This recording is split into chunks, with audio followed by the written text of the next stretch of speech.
ბოლო დღეების განმავლობაში დასავლური მედია ხშირად საუბრობს კორონავირუსის შემდგომ განვითარებულ კავასაკის სინდრომზე ბავშვებში. ეს არის მწვავე ცხელებით მიმდინარე დაავადება, რომელიც ყველაზე ხშირად 5 წლამდე ასაკის ბავშვებში გვხვდება. რაც ყველაზე საყურადღებოა, კავასაკის სინდრომი არის გულის შეძენილი დაავადების ერთ-ერთი ყველაზე ხშირი მიზეზი. ჯერჯერობით საქართველოში ამ გართულების შესახებ ინფორმაცია არ გავრცელებულა. ამ დროისათვის ვიცით ის, რომ ამერიკის შეერთებულ შტატებში დაფიქსირდა კავასაკის დაავადების 100-ზე მეტი შემთხვევა და გარდაცვლილია 3 ბავშვი, რომლებსაც სინდრომი სწორედ COVID ინფექციის გადატანის შემდეგ განუვითარდათ. თემაზე საუბარს ინფექციონისტ მაია ბუწაშვილთან ერთად განვაგრძობთ, რომელსაც ველოდებით სტუდიაში. დილამშვიდობის ქალბატონო მაია, მადლობა რომ გვეწვიეთ. და პირველ რიგში გვითხარით, საქართველოში თუ დაფიქსირდა ეს კავასაკის სინდრომი, როგორც COVID-19-ის გართულება პანდემიის პერიოდში კონკრეტულად? ჯერჯერობით არც ერთ კლინიკას არ გავრცელებია ინფორმაცია კავასაკის სინდრომის მქონე ბავშვის მიღების შესახებ. ამის შესახებ ნამდვილად ითქმებოდა, რომ ყოფილიყო შემთხვევა, ამიტომ ჯერჯერობით საბედნიეროდ საქართველოს შემთხვევა დაფიქსირებული არ არის. კარგია და უცნაურია თან, ხო? მით უმეტეს ჩვენთან უკვე საკმაოდ ბევრი ბავშვი იყო დაინფიცირებული, როცა ჯერ კიდევ ითვლებოდა, რომ ბავშვებს დიდად არ ერჩის ეს ვირუსი. რა არის, ხო, რა ახსნათ ეს კავასაკის ხო, რა არის კავასაკის სინდრომი, რომ გითხრათ და როგორ ვლინდება ის? პირველ რიგში მინდა ვთქვა, რომ ეს არ არის ახალი, ანუ მხოლოდ კორონავირუსთან დაკავშირებული დაავადება არ არის. დიდი ხანია ისტორიულად არსებობს ეს დაავადება, უბრალოდ ძალიან იშვიათი დაავადებაა და ამ ბოლო დროს, რადგანაც გახშირდა შემთხვევები, ამიტომ მიექცა ასეთი დიდი ყურადღება. და დააკავშირეს კორონავირუსს. დააკავშირეს იმიტომ, რომ ყველა იმ ბავშვი, ვისაც აღმოაჩნდა ეს სინდრომი, ყოველ შემთხვევაში უმრავლესობას ჰქონდა ან PCR-ით დადებითი კორონავირუსი, ან აღმოაჩნდა ანტისხეულები კორონავირუსის წინააღმდეგ. ანუ გადატანილი ჰქონდა ვირუსი. დიახ, სტანდარტულად ამ დაავადების ესე პირდაპირ წყარო უცნობია, ანუ გამომწვევი უცნობია, მაგრამ უკავშირებენ ხოლმე ხშირად სხვადასხვა ინფექციურ დაავადებებს. ან მწვავე პერიოდში, ან უფრო ხშირად, როდესაც გადაიტანს ბავშვი რომელიმე ინფექციურ დაავადებას, მერე მოყვება ხოლმე ეს სიმპტომები. როგორ ვლინდება, ხო? სიმპტომები ყველაზე მეტად რაც ვიზუალურად ქმნის მას და მშობლებს ძალიან აშინებს, ეს არის კანზე სპეციფიური გამონაყარი, ლიმფური კვანძების გადიდება, თვალების გაწითლება, კონიუნქტივიტი, მაღალი ტემპერატურა და სხვადასხვა გაურკვეველი ტკივილი.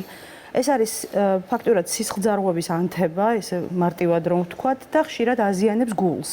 არის სამწუხაროდ ლეტალური შემთხვევებითაც მთავრდება ზოგჯერ, თუმცა შემთხვევათა უმრავლესობა განკურნებით მთავრდება. კურნალობის ანუ პრეპარატი არსებობს თუ სიმპტომურად კურნალობენ ამას როგორც ახლა ამ წუთაც კორონავირუსს თუ როგორ ხდება? ძირითადად სიმპტომურად, მაგრამ ასევე იყენებენ ეგრეთ წოდებულ იმუნოგლობულინურ პრეპარატებს, ანუ მზა ანტისხეულების შეყვანას ორგანიზმში და ასევე იყენებენ მაგალითად ასპირინს და აი ამ ტიპის პრეპარატებს. რაც შეეხება ამჟამინდელ შემთხვევებს კორონავირუსის შემდგომ პერიოდში, ძირითადად ეს დაავადება დაკავშირებულია ხოლმე ორგანიზმის გაძლიერებულ იმუნურ პასუხთან, რაღაცის წინააღმდეგ. რაც შემდეგ აზიანებს, აი მაგალითად სისხლძარღვებს ძირითადად. ანუ ეს ერთგვარი დაგვიანებული პასუხია ორგანიზმის, ანუ ვირუსი მთავრდება და შემდეგ პასუხობს. ხეშად რომ ვთქვათ კი, ბოლომდე გარკვეული უკაცრავად კავასაკის სინდრომის ვთქვათ მექანიზმი არ არის ცნობილი, მაგრამ თითქმის ყველა შემთხვევაში უკავშირდება ხოლმე რაიმე ინფექციურ დაავადებას. აი მაგალითად 2014 წელს ჩაატარეს კვლევა ტაივანში და იქ 7%-ში აღმოჩნდა ძველი კორონავირუსები, მაგალითად ბავშვის ცხვირხახის ნაცხში, ასევე ადენოვირუსები და სხვადასხვა ვირუსები. ადამიანობა როგორ აქვს თუ არ აქვს? თუ იმ წუთში მწვავე ინფექციაც მიდის პარალელურად, მაშინ რა თქმა უნდა ის ინფექცია გადამდებია, მაგრამ ხშირად უკვე ჩათავებული ინფექციაა ხოლმე და ამიტომ შესაბამისად გადამდები არ არის. ანუ ჩვენთან საქართველოში ჯერ არ დაფიქსირებულა. ჯერ არც ერთ კლინიკას არ გავრცელებია. პანდემიის პერიოდში და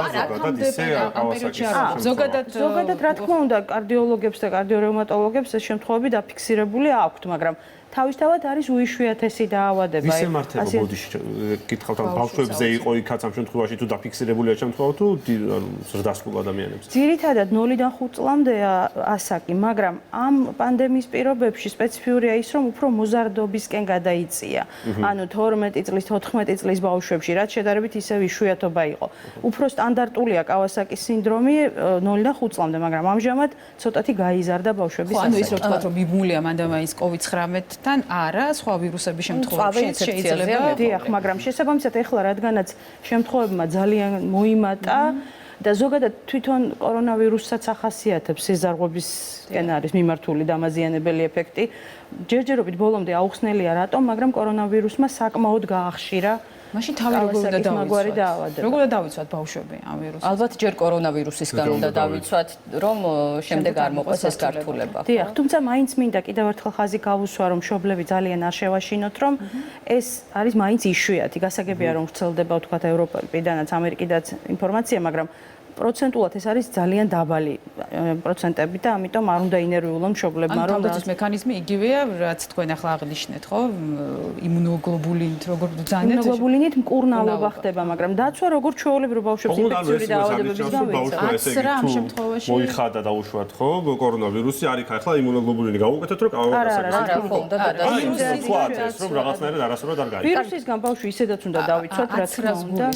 ვირუსის აცრა მოქმედებს ამ შემთხვევაში ჯერჯერობით ვინაიდან კორონავირუსისაც რა არ გაგვაჩნია, კორონავირუსით გამოწვევა სხვა კორონავირუსებიც, ხო, ისიც. არც ერთი კორონავირუსის საწინააღმდეგო ვაქცინა არ არსებობს. ანუ რომელი ინფექციებიც არის გამომწვევი ხოლმე ამ კავასაკის სინდრომის ამ ინფექციებზე თიძე ჩამოსათვლელი გვაქვს ვაქცინები, მაგალითად გრიპის ვირუსი როცა აკეთებს პროვოცირებას, გრიპის აცრა მაშინ აქტუალურია, მაგრამ ძირითადად თვითონ ამ დაავადების საწინააღმდეგო აცრა ვერ იარსებებს, როგორც ვთქვით, იმიტომ რომ ეს არის სინდრომის შედეგი, თანდევი სხვადასხვა ინფექციური დაავადებების. მოდით ბავშვების დაცვაზე ვსაუბრობდით და ამ შეზღუდვების შესუსტების პირობებში და ბავშვები, რომლებიც მონატრებულნი არიან გარეთ გასვლას, როგორ უნდა დავიცვათ ისინი, რაზე უნდა გავაფრთხილოთ და პირბადებაზე მინდა გკითხოთ, იმიტომ რომ ვრცელდება ინფორმაცია, რომ 2 წლამდე ბავშვებს სასურველი არ გავუკეთოთ ნაჭრის პირბადე მაგალითად და როგორი პირბადე უნდა გავუკეთოთ ბავშვებს და რა ასაკის ბავშვებს 2 წლამდე ბავშვებისთვის საერთოდ არ არის რეკომენდირებული აკრძალულია ქსოვილის პირბადის გამოყენება, იმიტომ რომ განვლადობა ზუსტად ჩვენ არ ვიცით ასეთი კუსტარული პირბადის და შეიძლება მოხრჩობა გამოიწვიოს ბავშვი და ბავშვი ამას ვერ მიხვდეს და ვერ მოიცილოს დროულად,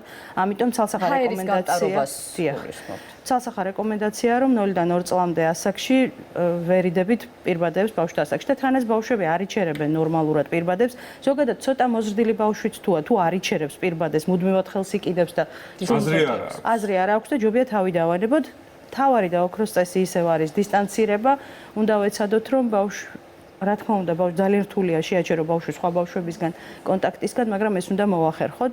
თუ თქვათ ერთი ოჯახის ბავშვები არიან, მაშინ პრობლემა მოხსნილია, მაგრამ თუ უცხო ბავშვებთან მიიწევს ბავშვი, უნდა ვეცადოთ დისტანცირებას მაინც ჯერჯერობით და რა თქმა უნდა სულ თან უნდა კონდეს მშობელს სადეზინფექციო საშუალებები, რომ ხელი დაუმუშაოს ხშირად.